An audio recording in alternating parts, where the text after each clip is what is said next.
Greetings and good afternoon to our Facebook Live and YouTube audiences. I'm Isaac Allen, first violinist in the Hausmann Quartet, and I am beyond thrilled to be your host for this first of a series of curated concerts featuring each member of the quartet's personal highlights from past Haydn Voyages concerts. The past months have been a challenge for the whole world, and there has never been a more important and crucial time for the arts and music specifically to keep us connected to our hearts, our souls, our minds, and each other, especially when we must so unnaturally stay apart. There is no substitute for live music, and we look forward to a day when that is possible again. But in the meantime, we hope these online concerts bring some joy in the days ahead. Today's program is titled Fragments and Frequencies and is really focused around the last piece you will hear, a premiere performance back in 2018 of a piece written by the extraordinary pianist and composer Stephen Prutzman. We have known and admired Steve for a long time, and the opportunity to premiere a new piece by him was absolutely thrilling. His work is titled 30, an American kaleidoscope for string quartet, and was inspired by a couple's 30th anniversary and the story of an early cross-country road trip spent listening to their favorite albums and flipping through local radio stations. I really loved the ideas from this piece, of flipping through bits and pieces of different styles of music, and the idea of a sort of sonic tapestry that fills and influences our lives daily, sometimes without being conscious of it. It also made me think about how other composers, including the two pieces by Haydn that you'll hear later on, use changes in style, texture, sometimes almost like flipping to another station on the radio. We start our program today with Groung, a haunting work arranged in 2014 by Armenian composer Mary Kuyumjian for the Kronos Quartet, but inspired by a recording from 1916. About this piece, Mary writes that this piece was inspired by a recording from 1916 of Zabel Panosian, a relatively unknown singer who had recently moved to Harlem, New York, of a version of the Armenian folk song Groung, or Crane. In this song, the singer calls out to a crane, a common character in Armenian folklore and poetry, pleading for news from their country. Panosian's voice seems to carry the burden of her entire homeland with a beautiful and soulful interpretation of the melody. And in my own arrangement, the ensemble is asked to emulate her unique interpretation of the song. At the time Panosian recorded this piece in the States, the Armenians were going through genocide in Ottoman Turkey, and I find the timing of her recording to bring even more meaning to the music. Shall we have a listen?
Following our theme of fragments and frequencies, we will now tune our radio to inventor of the string quartet, Joseph Haydn, who I think is a true master innovator and sonic manipulator. The first fragment you will hear is the Menuet from his string quartet, opus 50, number 6, and nicknamed The Frog. I absolutely love this movement because there is an amazing moment in the trio where the music poses a question and there is the most awkward measure of silence in response. To take it even further, instead of answering the original question after the silence, he reposes the question in a different way and elongates the final answer. This way of playing with phrase fragments is a musical tool that Haydn is absolutely a genius at.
The second Haydn fragment is the last movement from my all-time favorite Haydn quartet, Opus 74, number 1.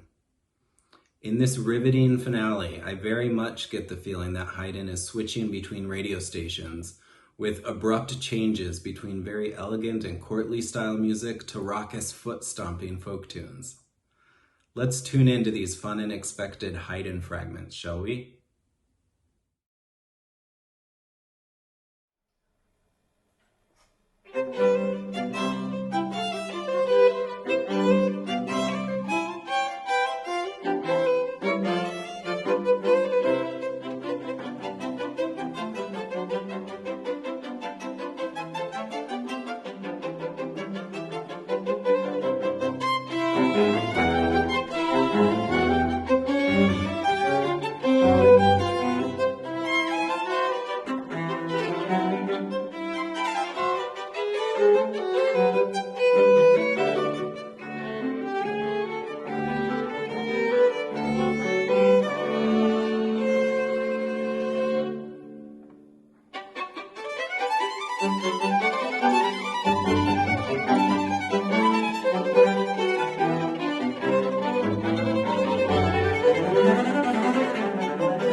more exciting than hearing a piece of music for the very first time?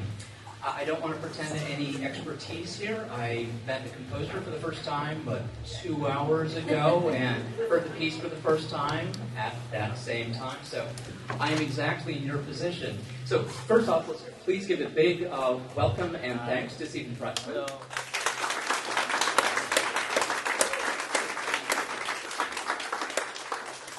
So, Steve, based on my extensive research, having looked at the publicity materials for this concert, I understand there's kind of a story or a narrative behind the piece. Sure, yes. Well, first off, I'd like our friends Michael Hostetler and Erica Pascal are the underwriters. Could you stand up, Erica, please? And Michael is back there.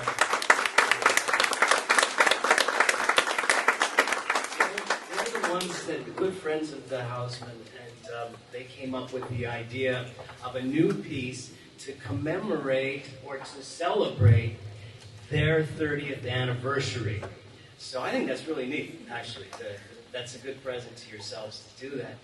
And and then after talking with Michael for a little bit, he inspired me with some kind of angles that he would be fascinated with, and one of which was to keep in mind a journey that they took when they first met across the country 30 years ago in a beat-up Ford Escort, and they had fun listening to all the music as you cross the country. Many of you have done that. We play with the radio, and the different stations come in and out as you go around, and so that was kind of the beginning of where to go from that. Also, Michael had asked that it'd be a beginning and a middle of and an end, kind of a paralleling with the if that's paralleling the past, present, and future of America. So that was something for me to consider. By the way, the piece is 17 minutes long. And I always like to do that because if you hate it, then at least you know when it's going to be over, right? So it's nothing worse than hating something that's not, when will it end? So that's kind of where how it all came to be. And it's musical quotes actually also. So the piece is full of just quotes. I mean, it's a pastiche quotes with structure underneath it, and all of the quotes are at least 30 years old. So these are things that you could have heard crossing the country. Also, one little kind of request that Michael put in is something from the Talking Heads, favorite band of theirs that they listen back and forth. So there are two quotes that one of which is makes a. Oh, another thing Michael asked is circular structure. Gosh, you really took over this. Circular structure of the piece, which means that kind of some material gets hinted at the end, that there's that it ends on a positive note too, looking for the future. And as part of that circularity, you'll see a little bit of circular motion here on stage visually, and that will indicate as well kind of where we're at, the past, present, and future. Well, gosh, that sounds very complete. I mean, in interest of full disclosure, I did ask ahead of time, is there anything you would like to be asked? Right. And so I happen to know from my vast experience in the last 2.5 hours that we will hear a few things that are more recent than 30 years old and recognize some voices from current political events. Right. Can you give us any context for that? Sure. Yeah, the musical quotes are, but there is something you will hear in the audio. This is a piece for live string quartet and audio. Did I say that? Yeah. So that's a lot of stuff going on. But there is, I was trying to think of what kind of sonic event would be recognized by everyone as being of the present. That's a tough call, but I realized there is one sonic event or series of events that we would all recognize as being representative of our time throughout the country, throughout this great nation of ours, and that's the sound of Donald Trump's voice, right? Because it's true. If you hear that, then you know, okay, this is this time right now. So whether this is not a political piece, okay, non-political. So it's maybe you like his voice, maybe you don't. it doesn't matter. At least you know that that's what he sounds like. And you like what he says or what he doesn't say, or what he says you don't like, all sorts of things. But that it really doesn't matter. It's just kind of a representative of our time. Great, thanks so much. I'm really looking forward to hearing the piece again. Thanks so much for being here and for writing the piece.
of a white Christmas.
blood coming out of her eyes, blood coming out of her wherever.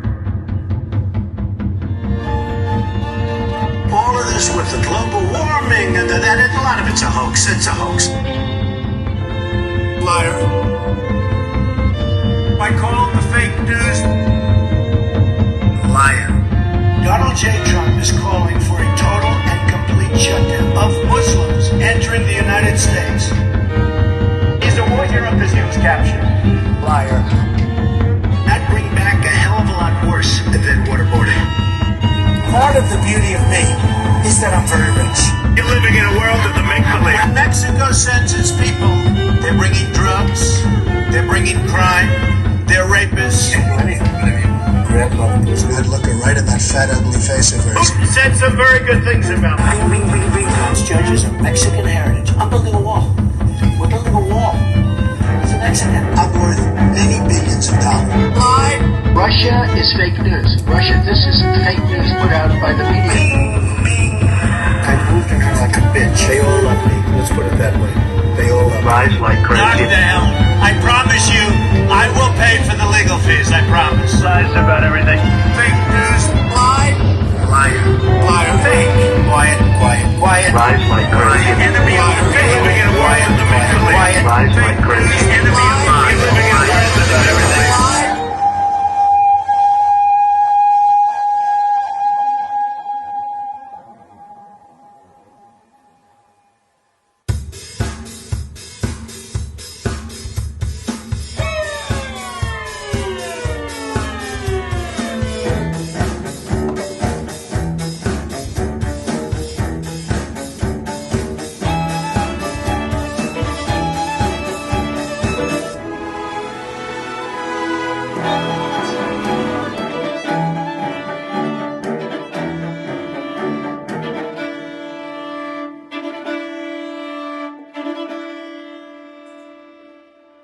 Hi, fellas.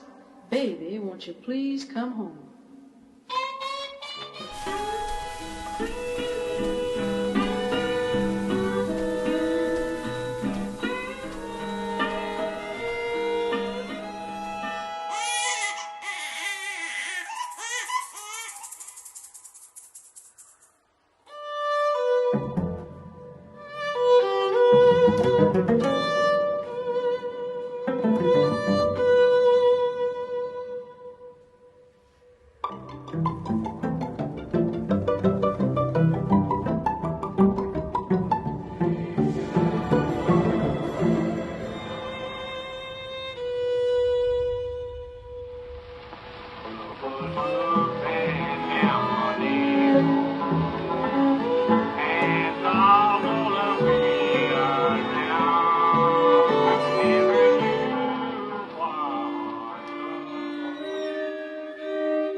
Thank you so very much for tuning in to our first installment of these Haydn Voyages Favorites concerts.